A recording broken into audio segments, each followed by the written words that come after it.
नमस्कार, मैं मोनिका और आप देख रहे हैं न्यूज वन प्लस, जो सत्य, साहस और सेवा के साथ सिर्फ सच दिखाता है।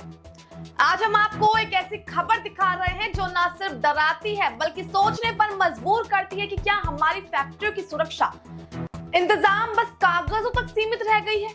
दिल्ली के रिठाला इलाके में मंगलवार शाम जो हादसा हुआ उसकी असली और दर्दनाक तस्वीरें बुधवार सुबह सामने आई।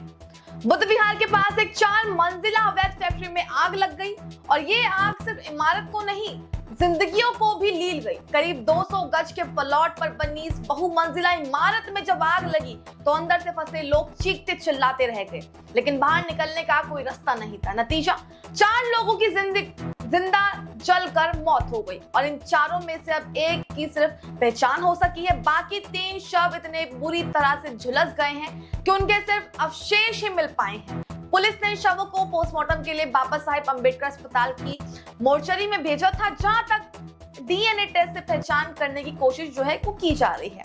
अब बात करते हैं कि आग आखिर लगी कैसे। पुलिस और एफएसएल की शुरुआत जांच में अब तक आग लगने की सही वजह सामने नहीं आ पाई है, लेकिन फैक्ट्री में किसी भी आपात स्थिति से निपटने का कोई इंतजाम भी नहीं था।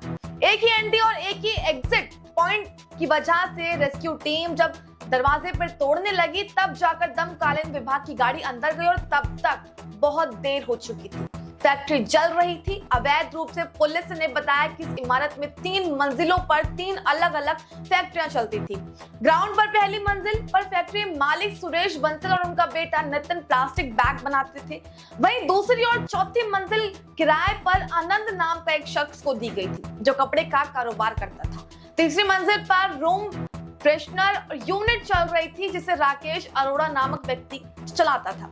घटना के वक्त फैक्ट्री में 12 से ज्यादा लोग काम कर रहे थे और इस हादसे में फैक्ट्री मालिक का बेटा नितिन, कर्मचारी राकेश और वीरेंद्र झुलस गए। नितिन और राकेश 80 से ज्यादा जल चुके थे और आरएमएल अस्पताल में जिंदगी से जूझ रहे थे। वीरेंद्र की हालात की गंभीरता इतनी थी कि घटना के चश्मदीद बता रहे थे कि आग इतनी तेजी से फैल गई।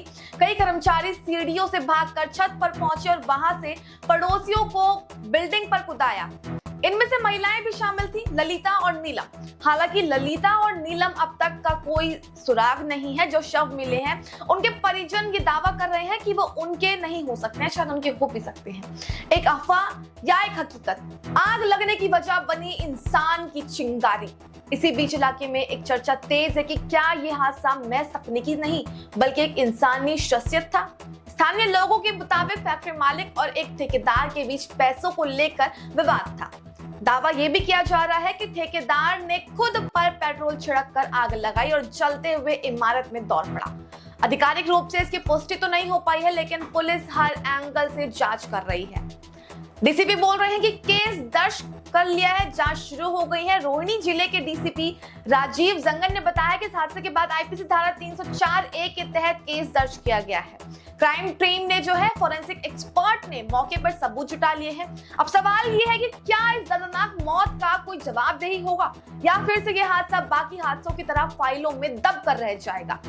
जो आग मंगलवार को लगी वो सिर्फ एक इमारत में नहीं लगी, वो व्यवस्था की लापरवाही, जवाबदेही की कमी और इंसान की जिंदगी की सस्ती कीमत को भी जला कर रख गई है। 4 परिवार आज जो अपने लोगों को तलाश रहे हैं, कुछ की मौत की पुष्टि का इंतजार है, कुछ को जिंदगी और मौत के बीच में आईसीयू में जूझ रहे हैं, सांसों की परेशानियां झेल रहे हैं। हमारी अपील है कि ऐसे हादसे में सब सबक ले, क्योंकि शायद कोई और फैक्ट्री ऐसे जल सकती है, कोई और परिवार उजड़ सकता है।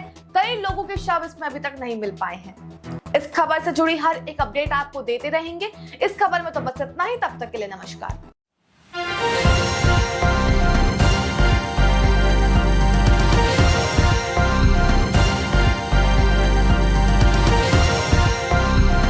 आप देख रहे हैं न्यूज वन प्लस, हर वक्त हर खबर।